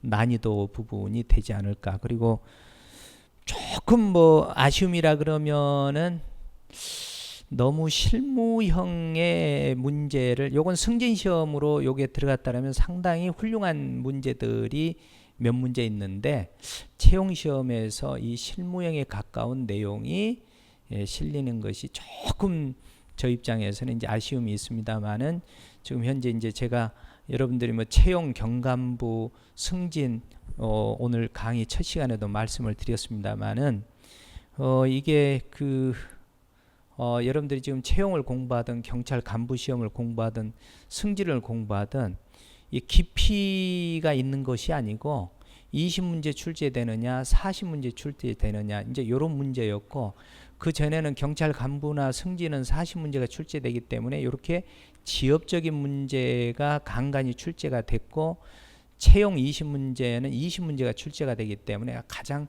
대표적인 문제들이 출제되는 그러한 경향들이 있었는데, 이번에는 그러한 경향마저도 파괴되는 그러한 느낌을 받았습니다. 그리고 이제 이번 시험 문제 같은 경우에는 기존의 시험의 어떤 노테이션하고는 약간 다른 유형의 문제가 조금 출제가 돼서 여러분들에게 아마 체감도가 높지 않았나라고 생각이 됩니다. 어찌 되었던 문제는 출제자의 그 관심 분야가 다르기 때문에 항상 기본적인 그 내용들은 항상 준비가 되어야 됩니다. 또 이렇게 했다고 해서 이렇게 휩쓸리고 저렇게 했다고 저렇게 휩쓸리고 그러면 항상 뒷북만 치는 문제가 생깁니다. 그래서 여러분들 기본적인 것은 될 수 있으면은 이해를 하려고 좀 노력하는 게 좋지 않을까라는 말을 마지막으로 하고, 여러분들 좋은 결과 있으시기를 바라고 수고 많이 하셨습니다. 감사합니다.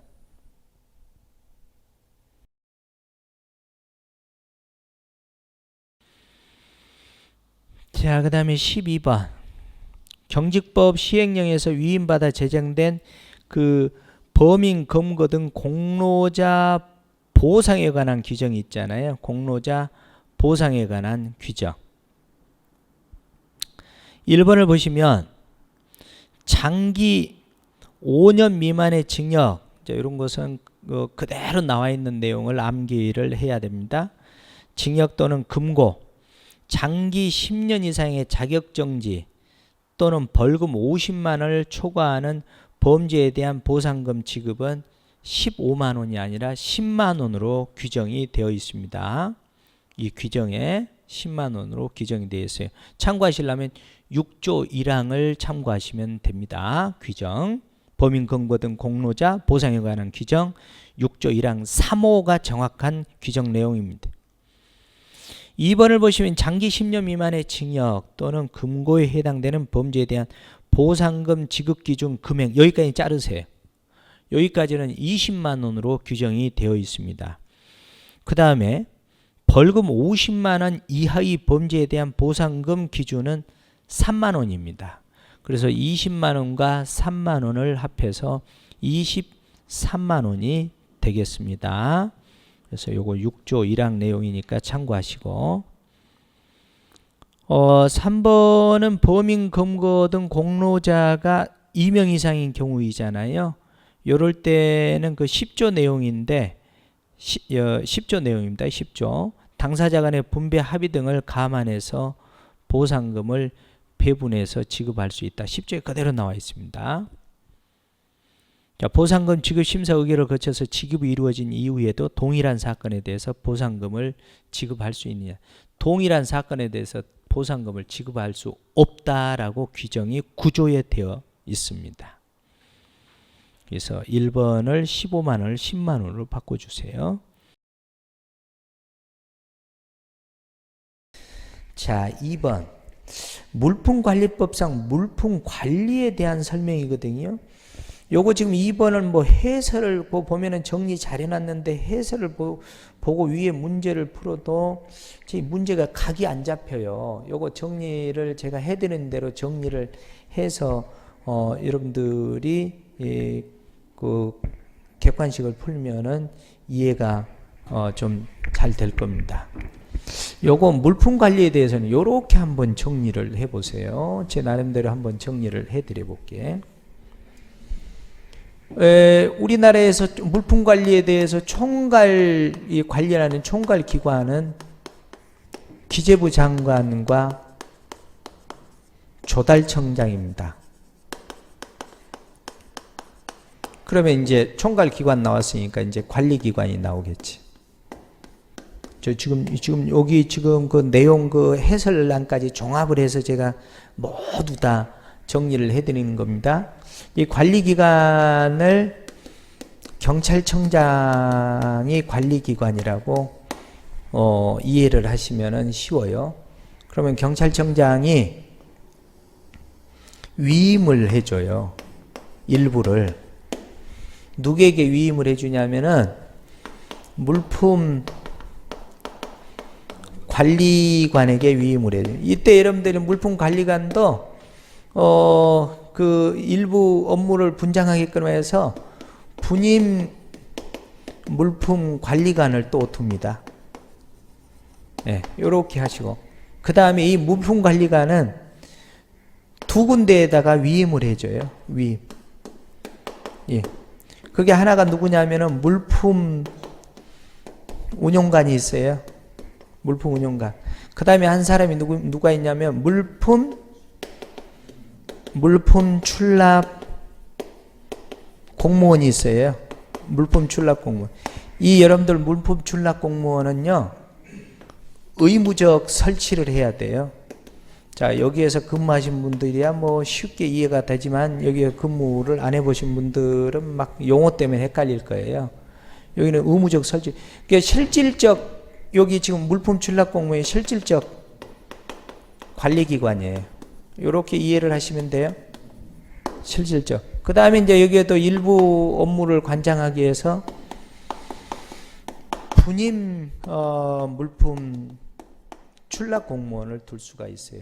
이게 전부예요. 그 뭐 박스 나와 있는 것을 요렇게 제 나름대로 도식하면 요거 이제 이게 출납을 하니까 출납. 예, 출납 관련해서 이제 여러분들 그 표 관련해서 보시면 이거 보시면 출납 공무원이니까 출납 보관을 물품 관리관이 위임을 하는 겁니다. 그럼 출납 공무원이 이런 거 출납 보관을 담당을 하는 겁니다. 요겁니다. 요거 전부 다. 요렇게 하면 되잖아요. 그러면은 정리가 될 거예요. 요렇게 하면. 이제 요렇게 정리가 된 다음에 이렇게 여러분들이 정리가 된 다음에 문제를 풀면은 문제가 더 잘 보일 겁니다. 자, 기재부 장관은 문무관리에 관한 정책 제도를 관장하며 조달청장은 각 중앙관서의 장이 수행하는 물품관리에 관한 총괄 조정, 오케이, 총괄 기관이라고 그랬죠. 물품관리관은 각 중앙관서의 장으로부터 물품관리에 관한 사무를 위임받은 공무원을 말한다. 물품관리관, 관리기관에서 위임받았죠. 그 다음에 3번 물품 출납 공무원은 물품관리관이 임명하는 의무적 설치기관이다. 자, 의무적 설치해야 돼요. 물품 출납 공무원. 4번 중앙관세의 장은 물품관리관의 사무 일부를 분장하는, 예, 좀 벌써 분임 물품 출납 공무원을 둘 수 있다. 요 물품관리관은 분임 물품관리관, 물품 출납 공무원은 분임 물품 출납 공무원, 이렇게 가야 되겠죠. 그래서 이렇게 정리해 놓으면은 쉬울 겁니다. 그래서 3번 여러분들이 풀어보시고 4번도 마찬가지, 4번도 여러분들 푸는 걸로 대신하겠습니다.